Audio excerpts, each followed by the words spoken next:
अब हमारा जो नेक्स्ट टॉपिक है दैट इज मस्कुलर टिश्यू, ठीक है ना। अभी हम ऑलरेडी कनेक्टिव टिश्यू पढ़ चुके हैं, है ना, और इससे पहले हम पढ़ चुके हैं epithelial tissue. The next tissue जो हमारे ह्यूमन बॉडी में पाया जाता है that is muscular tissue. Muscular tissue एक स्पेशल टिश्यू है जो आपकी बॉडी में मूवमेंट में काम करता है, आपके अंदर के ऑर्गन्स की, ठीक है, मतलब आपकी बॉडी और उसके अंदर के जो ऑर्गन है उसमें मूवमेंट में काम करके देता है मस्कुलर टिश्यू। ये बहुत ही ज्यादा लंबी, ठीक है ना, और पतले पतले सेल से बना हुआ होता है जिसे हम मसल फाइबर कहते हैं। मस्कुलर टिश्यू हमारी मसल फाइबर कहलाती है। किससे बनी हुई है मस्कुलर टिश्यू? मसल फाइबर से। और मसल फाइबर लंबा और पतला सा सेल्स है, और वो जो मसल फाइबर है उसके पास एक कॉन्ट्रैक्टाइल प्रोटीन्स कहलाता है। और वो प्रोटीन जो होता है ना वो छोटा भी हो सकता है, लंबा भी हो सकता है।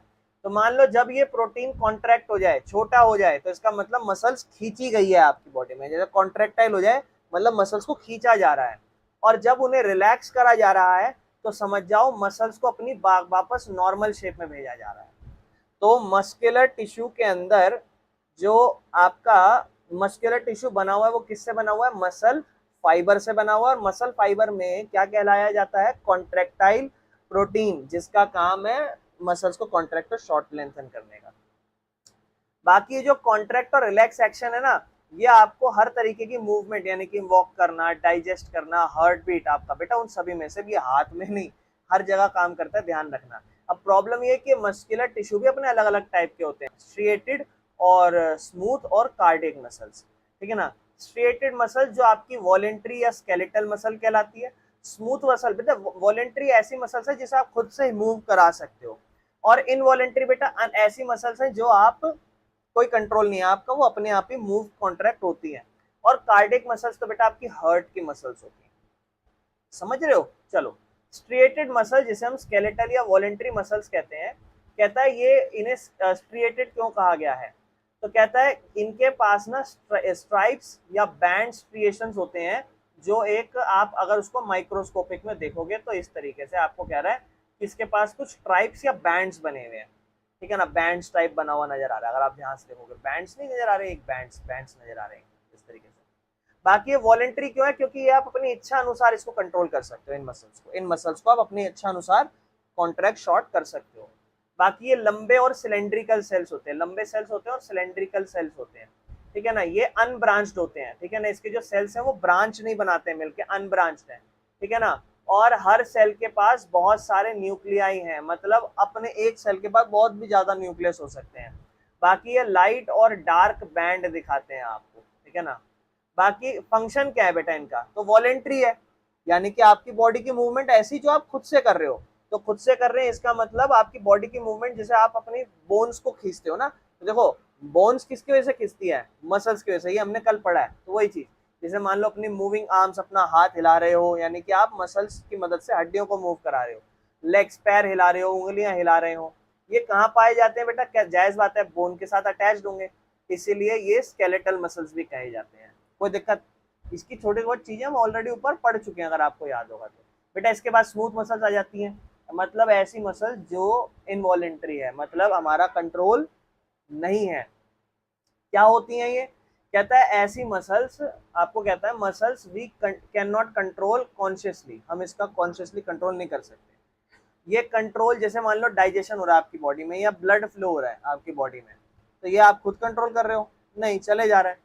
इसका स्ट्रक्चर हम बात करें, कहता है लंबा होता है और स्पिंडल शेप का है, ठीक है ना, मतलब टैपर्ड एट बोथ एंड्स। देखो इस तरीके, जैसे मान लो ये इस तरीके से, इस शेप को कहा जाता है स्पिंडल शेप, ठीक है ना। बाकी हर किसी के पास अपना एक न्यूक्लियस होता है, जैसे उसमें पढ़ा बहुत सारे न्यूक्लियस हो सकते हैं। बाकी इसमें स्ट्रिएशन, बैंड्स नहीं बंधे हुए, ठीक है ना, तो इसलिए स्मूथ नजर आता है माइक्रोस्कोप में। अगर आपको देखोगे ऐसे बैंड्स नहीं नजर आ रहे, बहुत सारे बैंड्स नजर आ रहे हैं ना, चिपके हुए एक साथ बहुत सारे, ये स्मूथ आपको नजर आ रहा है, ठीक है। बाकी फंक्शन क्या है बेटा? तो आपकी बॉडी में जो ऑटोमेटिक मूवमेंट है, जो आपके शरीर में चलनी चाहिए, जिसपे आपका कोई रोल नहीं है, अपने आप चलते रहना चाहिए, वो मूवमेंट ये संभालता है। जैसे आपका डाइजेस्ट, खाना पचना जो होता है वो ये संभालता है। आपकी बॉडी में जो कॉन्ट्रैक्शन या रिलैक्सेशन हो रहा है नसों का, जो आपकी बॉडी ब्लड है, जो भी आपकी बॉडी है उसमें कॉन्ट्रैक्शन या रिलैक्सेशन जो होना है ना, वो ये संभालेगा आपकी नसों के अंदर। या फिर आपकी जो स्टमक की मसल्स हैं बेटा, या इंटेस्टाइन की जो मसल्स हैं, या आपकी आंखों का जो आइरीज होता है, आपको पता है आपकी आंखों का जो आइरीज होता है वो लाइट ज्यादा तेज पड़ रही है तो एकदम से हम नहीं देख पाते, या रात को जब अंधेरा होता है तो आप क्या करते हो, जैसे एकदम से अंधेरा होता है तो कुछ नहीं देख पाते, लेकिन एक टाइम बाद धीरे धीरे आपको पूरा अंधेरे में सब नजर आ रहा होता है। क्यों? क्योंकि आपका आईरिस का लेवल धीरे धीरे क्या हो रहा होता है, आपका जो लेंस है ना उसका लेवल वो बढ़ाता जाता है। इसका मतलब आप ज्यादा लेंस से देख पा रहे हो, ज्यादा चीजों को ऑब्जर्व कर पा रहे हो। लेकिन जैसे एकदम से लाइट जलाते हैं आपका आईरिस छोटा होने लग जाता है, क्योंकि ज्यादा आंखों में रोशनी नहीं घुसने देता वो, तो वो आप खुद से कंट्रोल कर रहे हो नहीं, ऑटोमेटिक कंट्रोल है। या फिर जो आपके लंग्स में ब्रोंकाई होता है, जो ब्रोंकी कहलाता है, जो मूवमेंट लंग्स को ऊपर नीचे डाउन करता है, वो मूवमेंट। ठीक है बेटा, तो ये सारी मूवमेंट अनस्ट्रिएटेड है, इनवॉलेंट्री है, हमारा कोई कंट्रोल नहीं है। इसके बाद बेटा तीसरा आता है हमारा जो लास्ट है, हार्ट मसल्स। कार्डियक, आपने सुना ना किसी को कार्डियक अरेस्ट हो गया, ऐसा सुनते हैं ना, या कार्डियक अटैक हो गया, है ना, तो वो क्या होता है, हार्ट अटैक होता है, जो हार्ट में आता है बेटा। ये सिर्फ ऐसी मसल्स हैं बेटा जो सिर्फ हार्ट में पाई जाती हैं, ये भी इनवॉलेंट्री है, आप भी इस पर अपना कंट्रोल नहीं कर सकते। बाकी इसके जो सेल हैं वो सिलेंड्रिकल और ब्रांच शेप में पाए जाते हैं, और इसका हर एक न्यूक्लियस जो होता है ना वो एक ही, मतलब हर किसी सेल के पास एक ही न्यूक्लियस है, और ये स्ट्रिएशंस यानी कि स्केलेटल मसल्स की तरह ही होता है ये। ठीक है ना।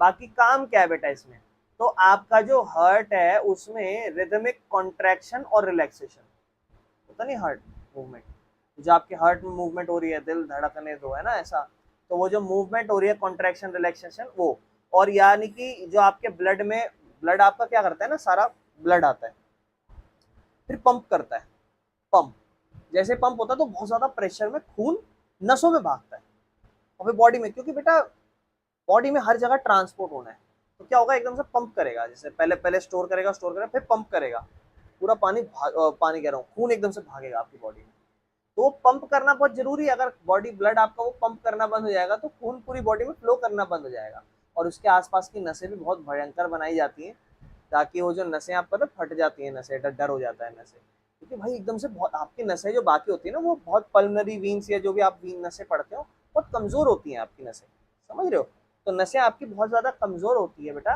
तो क्या होता है ना, नसें वो जो वहां से जब पंप करके एकदम से निकलता है वो मोटी नस होती है, क्योंकि नस फट ना जाए, समझ रहे हो। बाकी एग्जांपल जैसे हार्ट वॉल का मसल्स, हार्ट का जो, जैसे मान लो फॉर एग्जांपल है हार्ट है, तो हार्ट का जो वॉल है उसका मसल्स, ठीक है ना, ये देखो एक एग्जांपल, हार्ट है आपका, और ये सारी कार्डिक मसल्स हैं जो बनी है, समझ रहे हो, तो दिक्कत, मसल्स आपके कार्डिक मसल्स इस तरीके से दिखाई दे रखी है, स्केलेटल मसल जो आपकी चमड़ी से चिपकी हुई है, और आपकी जो स्मूथ मसल जिसमें आपका कंट्रोल नहीं है, आपके स्मॉल इंटेस्टाइन में, आंतड़ियों में पाई जाती है, कोई दिक्कत बेटा। इसके बाद अपना लास्ट टॉपिक है दैट इज नर्वस टिश्यू, ठीक है ना, फिर थोड़ा ना आगे नर्वस टिश्यू के ऊपर बात करते हैं, जो हमारी लास्ट टाइप की टिश्यू होती है, ठीक है बेटा। ये वाला जो टिश्यू है ना, ये कंट्रोल एंड कोऑर्डिनेशन में बहुत काम आता है आपके शरीर में। नर्वस टिश्यू होता क्या है, कहता है ये भी एक बहुत स्पेशलाइज्ड टिश्यू है जो आपके ब्रेन, स्पाइनल कॉर्ड और नर्व्स में पाया जाता है, नसों में। Its main job is to receive message, मतलब नर्वस टिश्यू का मेन काम क्या है, जैसे मैंने गर्म चीज छुई, एकदम से हाथ हटाया, जब गर्म चीज छुई तो आसपास एक, जैसे मान लो सामने लग रहा कोई कोई चीज भाग के आ रही है, तो मैं क्या करूंगा, अपने आप को बचाऊंगा, हटूंगा, साइड होऊंगा, तो एक स्टिमुलस है, स्टिमुलाई जिसे हम कहते हैं ना, सामने मुझे कोई एनवायरनमेंट में चेंज नजर आ रहा है and I will react to that thing. कैसे देखा, मैंने आंखों से देखा, या कोई चीज सूंघ कर महसूस की, कोई चख कर महसूस करी, कोई आंखों से देखी, कोई छू कर महसूस करी, सेंस ऑर्गन से महसूस करा। तो मेन जॉब इसका क्या है, ये जो नर्वस टिश्यू है, जो भी मैं अपने आसपास स्टिमुली मैसेज रिसीव कर रहा हूँ और फिर उसको मैं प्रोसेस करके और उसका एक रिस्पॉन्स बना के दे रहा हूँ जल्दी से, तो वो काम करने में नर्वस टिश्यू मदद करता है। ये चीज छुई, उसमें से हाथ लगा, क्यों, तो जैसे मैंने छुआ मेरे एकदम से बॉडी क्या गर्म है, गर्म है, गर्म है, गर्म है, स्पाइनल कॉर्ड पे, क्या ब्रेन में नहीं जाएगा, ब्रेन में क्यों नहीं जाएगा, समझा रहा, स्पाइनल कॉर्ड में जाएगा, स्पाइनल कॉर्ड बोलेगा हाथ हटा, वापस जाएगा मैसेज, और हाथ हटाऊंगा, तो ये नर्वस टिश्यू ने मदद करी ये काम करने में, कोई दिक्कत, ठीक है ना। और ये आपका सेंस जो होता है ना एनवायरनमेंट में और आपकी बॉडी का कंट्रोल करना फंक्शंस, उसमें मदद करता है, ठीक है, पहला तो ये काम। दूसरा अगर हम बात करें कि स्पेशल काबिलियत क्या है टिश्यूज की ना, जो नर्व टिश्यूज की है, कहता है जितनी बॉडी सेल्स है ना वो स्टिमुली को रिस्पॉन्स देते हैं जो भी आपके आसपास है, चाहे मेरा ऐसा तो नहीं हाथ ही टच करके गर्म बताएगा, पैर नहीं बताएगा, पैर भी बताएगा, पैर में छुएगा गर्म तो हटाऊंगा पैर, है ना। तो नर्व सेल जो होता है ना भैया पूरी बॉडी में रिस्पॉन्स चलता है, लेकिन जो नर्व सेल्स होते हैं ना वो बेस्ट एट इट, है ना, इसीलिए कि नर्व सेल्स जो होते हैं ना वो जितने ही बॉडी सेल्स हैं वो सब रिस्पॉन्स देते हैं। आपका कोई भी बॉडी सेल्स होगा, जरूरी नहीं है नर्व सेल ही रिस्पॉन्स देंगे, आपकी कोई भी बॉडी सेल्स रिस्पॉन्स देगा, लेकिन सबसे बढ़िया रिस्पॉन्स नर्व सेल्स उसमें बेस्ट रहते हैं। बाकी नर्व टिश्यू जो होते हैं ना, वो कोई भी छोटा सा बदलाव या स्टिमुलाई आपके आसपास हुआ है उसको ऑब्जर्व करेगा, आपकी बॉडी में उसको डायरेक्शंस बताएगा कि ये बदलाव नजर आ रहा है, और इमीडिएटली सिग्नल देगा जो भी ब्रेन या स्पाइनल कॉर्ड उसे कहेगी करने के लिए। और ये जो सिग्नल है ये ट्रांसमिटेड होते हैं नर्व इम्पल्सिस या इलेक्ट्रिकल मैसेज के तौर पर, ध्यान रखना ये चीज। जैसे मान लो हमारा ब्रेन या स्पाइनल कॉर्ड उसको रिस्पॉन्स दे रहा है कि भाई हटा हाथ, या ये जो भी चीजें सामने सारी भाग, तो वो नर्व इम्पल्स के थ्रू मैसेज जाता है या इलेक्ट्रिकल मैसेज के थ्रू वो मैसेज आगे जाता है। बाकी ये नर्व सेल का बेटा स्ट्रक्चर है, बड़ा ही सिंपल है। आगे वाला पार्ट जो है ना वो इसमें आप देख रहे हो न्यूक्लियस है, सेल बॉडी है, सबसे आगे का पार्ट डेंड्राइट है जहां से रिस्पॉन्स आता है। मान लो ये चीज हुई तो डेंड्राइट ने महसूस करी, ट्रांसफर होके एक्सन में जाके नर्व की एंडिंग है, और इसके बाद ऐसा ही सेम इसी के आगे अगला डेंड्राइट शुरू हो जाता होगा, फिर वो ऐसे चलता होगा, फिर वो खत्म होता होगा, उसके आगे अगला डेंड्राइट, और फिर मैसेज ऐसे ऐसे ट्रांसफर होता है। ठीक है ना। मेन जो सेल होता है नर्व टिश्यू का वो न्यूरॉन कहलाता है। ठीक है, ध्यान रखना, नर्व टिश्यू का जो सेल कहलाता है, ये तो हमने नर्व टिश्यू पढ़ा, तो नर्व टिश्यू किससे बना हुआ होता है? न्यूरॉन से। यानी कि जो सेल होते हैं नर्व टिश्यू के अंदर वो क्या कहलाते हैं? न्यूरॉन। न्यूरॉन बड़ा ही स्पेशलाइज है किस चीज के लिए? मैसेज को कैरी करने के लिए, और 3 पार्ट से बना हुआ है। पहला पार्ट सेल बॉडी जिसे हम साइटोन कहते हैं। ठीक है बेटा, ये ध्यान रखना, 10th में फिर पढ़ना है कंट्रोल एंड कोऑर्डिनेशन में। ठीक है ना। सेंट्रल पार्ट जो होता है वो न्यूरॉन कहलाता है। ठीक है ना, सेंट्रल पार्ट जैसे मान लो ये न्यूरॉन कहला रहा है। ठीक है ना। और इसके अंदर न्यूक्लियस है जो साइटोप्लाज्म के आसपास आप देख रहे हो, पूरा साइटोप्लाज्म का पार्ट, और बीच में न्यूरॉन है। फंक्शन काम क्या है बेटा इसका? पूरा न्यूरॉन और इंफॉर्मेशन काम आगे ट्रांसफर करने में मदद करता है। फिर डेंड्राइट आप देख रहे हो, एक पार्ट डेंड्राइट होता है। डेंड्राइट छोटा होता है, ब्रांच में बना हुआ है, देखो बहुत सारी ब्रांच जा रही है नहीं जा रही, आपको कहता है पूरी बॉडी में से जो भी क्या कहते हैं शॉर्ट है, ब्रांच है, और जो भी सेल बॉडी में से रिस्पॉन्स हो रहा है वो इसी में से आ रहा है सबसे पहले। यानी कि सेल बॉडी में जो भी रिस्पॉन्स जाएगा वो सबसे पहले डेंड्राइट में से ही आ रहा है। बाकी इसका काम क्या है? सिग्नल को रिसीव करता है और न्यूरॉन से सेंस ऑर्गन में आगे जाके अपनी बॉडी में ट्रांसफर करता है। यहाँ से इसने रिस्पॉन्स लिया, इधर दिया, आगे जाके फिर अगले अगले सेल में देगा। बेटा इसके बाद ये एक्सन, ये वाला पार्ट है अपना, इनका काम क्या है? ये बोलता है लंबी सी फाइबर है जो आपकी सेल बॉडी तक एक्सटेंड करती है। कहता है ये बहुत ज्यादा लंबी हो सकती है, 1 मीटर तक हो सकती है ह्यूमंस में। ठीक है ना। और फंक्शन इसका क्या है? ठीक है ना, इसका काम है मैसेज को कैरी करना सेल बॉडी न्यूरॉन से मसल्स तक, या फिर मान लो कोई ग्लैंड तक। आपकी बॉडी में जरूरी नहीं है मसल्स पे रिस्पॉन्स जाए, ग्लैंड पे भी रिस्पॉन्स जाता है। जब आप आगे जाके डीपली पढ़ोगे ना तो ग्लैंड के बारे में जानोगे कि ब्रेन ग्लैंड को कहता है कि भाई ये हार्मोन रिलीज करो, ऐसा वैसा, समझ रहे हो। और एक्सन के एंड में एक नर्व एंडिंग कहलाता है, आगे जाके एक्सन का एंड है ना, यहाँ नर्व एंडिंग कहलाता है, जहां पर मैसेज डायरेक्टली नेक्स्ट सेल या न्यूरॉन में ट्रांसफर हो जाता है। कोई दिक्कत तो नहीं है। कहता है ये नर्व सेल काम कैसे करता है? तो कोई एक स्टिमुलस आएगा सबसे पहले, मतलब कोई बदलाव आप महसूस करोगे अपने आसपास, तो उसको सबसे पहले आप डेंड्राइट के थ्रू सिग्नल लोगे। सिग्नल फिर आपकी सेल बॉडी बीच वाले पार्ट में जाएगा, और फिर वहां से एक्सन में जाएगा। एक्सन से एक्सन के एंडिंग में नर्व एंडिंग आएगा जो अगले बॉडी पार्ट में, या फिर मान लो आपके बॉडी सेल में, या मान लो आपके बॉडी ऑर्गन में, जहां भी जाना है मैसेज वहां ट्रांसफर कर देगा, जिससे क्विकली रिस्पॉन्स आ सके बेटा। बाकी नर्व टिश्यू क्यों इंपॉर्टेंट है?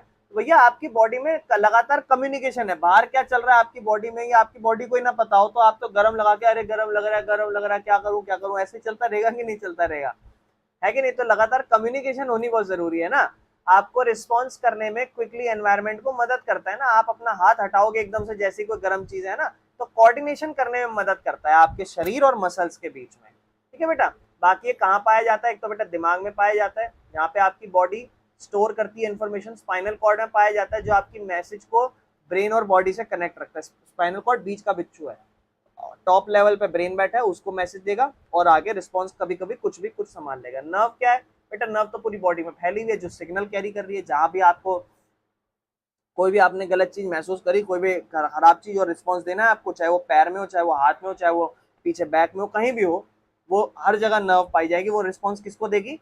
स्पाइनल कॉर्ड को। जल्दी से मैसेज जाएगा एक नर्व टिश्यू से दूसरे नर्व सेल पे, न्यूरॉन पे मैसेज जाता जाएगा, स्पाइनल कॉर्ड पे पहुंचेगा। स्पाइनल कॉर्ड सोचेगा क्या इमीडिएट रिएक्शन देना है या दिमाग से पूछ के करना है, कैसे रिस्पॉन्स देना है। ठीक है बेटा, धन्यवाद। हमारा चैप्टर कंप्लीट हो चुका है। ठीक है ना।